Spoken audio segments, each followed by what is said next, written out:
Have you ever noticed that things can be going beautifully in life? You feel connected, present, open, your body is responding, there's chemistry, intimacy, there's desire, and then suddenly something shifts. A thought enters, a feeling appears, a tiny contraction in the body, and within moments, you're no longer present. You're in your head, stuck, trying to fix it, trying to perform, trying to get back to where you just were. And the harder you try, the further away it seems to move. If this sounds familiar, then this video is for you. I'm going to explain what's going on and how you can actually create impactful change. David, William, Pearce, welcome back. And I work with men who are intelligent, sensitive, capable men who deeply care about their partners and who want intimacy, connection, love, even family and depth, but who find themselves caught in invisible loops that pull them out of presence and into pressure. Hey, buddy. And if you stay with me here, yeah, buddy, I think something important might begin to make sense. One of the things I've been reflecting on recently is how quickly the mind can turn a moment of connection into a moment of self-protection. Everything is flowing, and then suddenly the nervous system goes, what if this doesn't work? What if I fail? What if something is wrong with me? And from that moment, the body begins responding not to the intimacy of the moment, but to fear.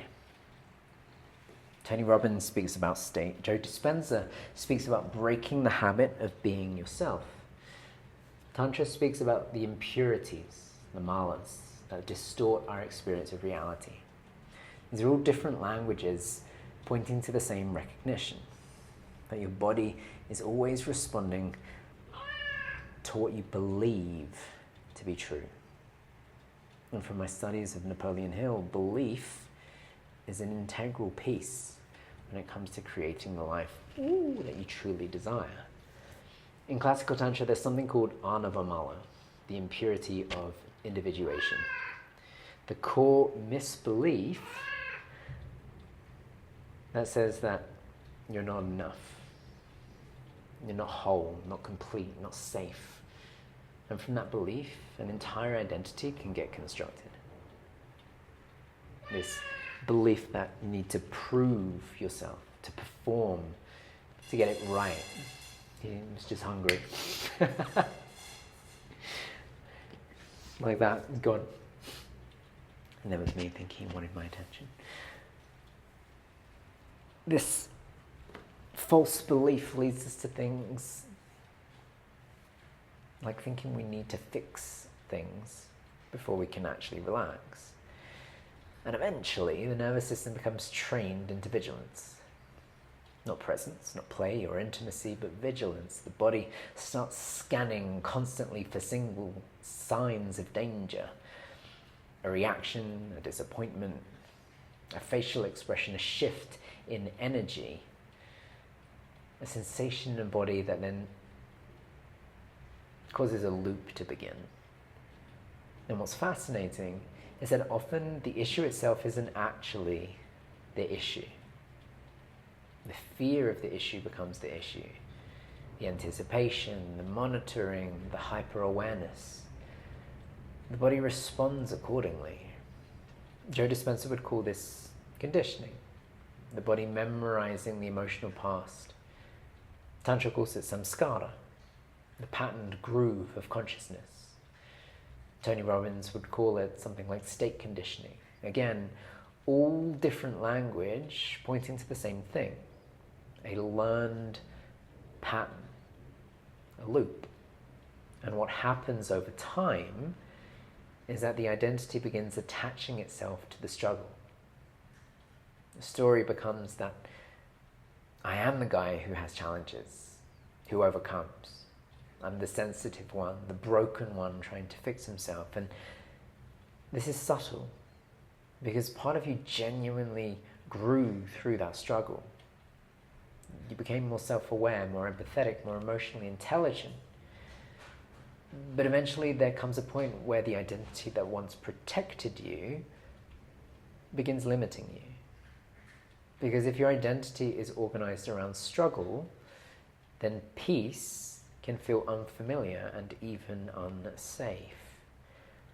And if you recognize yourself in this, or you recognize someone you know in this, if you know what it feels like to be stuck in your head during intimacy, to overthink connection or feel pressure instead of presence,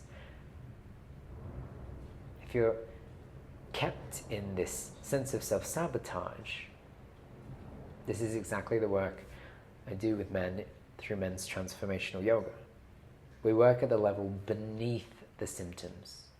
I like to think of it of if your car's check engine light was blinking and you took it to a mechanic, you'd want them to check the engine, not the light. Same. It's not about managing performance, but transforming the identity and beliefs driving the pattern itself. So if you want support, or know someone that does, follow the link in the description. One of the biggest shifts a man can experience is realizing that he is not broken. Conditioned? Maybe. Patterned? Likely. Protective? Typically. But broken? No. Because the moment you believe there is fundamentally something wrong with you, your essence, your nervous system begins organizing life around you to make that true. You stop relating openly. You start monitoring yourself. Intimacy with life or a partner becomes performance instead of connection. But real intimacy doesn't emerge from performance. It emerges from safety. Not safety because everything goes perfectly, but safety because your worth is no longer dependent on perfection. And this is where state becomes so important, because the mind says something is wrong, and the body contracts. Breathing changes, circulation changes, attention narrows, and when that state changes, the entire experience changes. Presence returns, play returns, connection returns, not because you forced it, but because the nervous system no longer believes it's under threat.